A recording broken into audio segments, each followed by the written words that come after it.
Honestly, there's so many people here, and it brings great business to all the local businesses. I just kind of think, well, it might have been relevant a few years ago, but I just don't know why people are doing it now.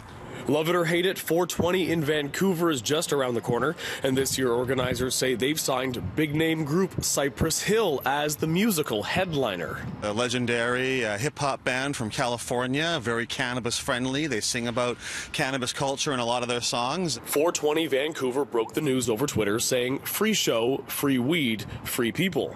Now, big musical act aside, this year, 420 is scheduled to happen on a long weekend. Plus, it's the event's 25th anniversary and the first time it's being held since cannabis became legal in Canada. And despite musical performances, a concert-style stage and vendors, those organizing 420 Vancouver still classify the event as a protest versus a festival.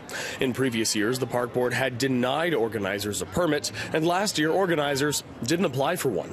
It is an event now. It's not a protest, and I think that it should start to follow the guidelines of an event, especially if they're bringing in that kind of entertainment.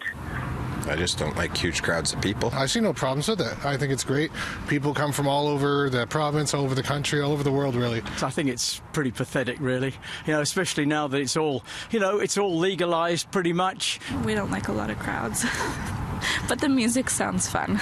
We're still being stigmatized and punished, and we're still treating cannabis as if it was incredibly, incredibly dangerous. So we still have a lot of work to do as activists, and I think our 420 protest is still needed now, in many ways more than ever. It is very concerning that the organizers of this event just don't have the respect for the neighbors and the park board and all of these that regular people have. And they're just going to go ahead and do what they're going to do. The reality is that we follow all of the rules around using park space other than the anti-smoking bylaw.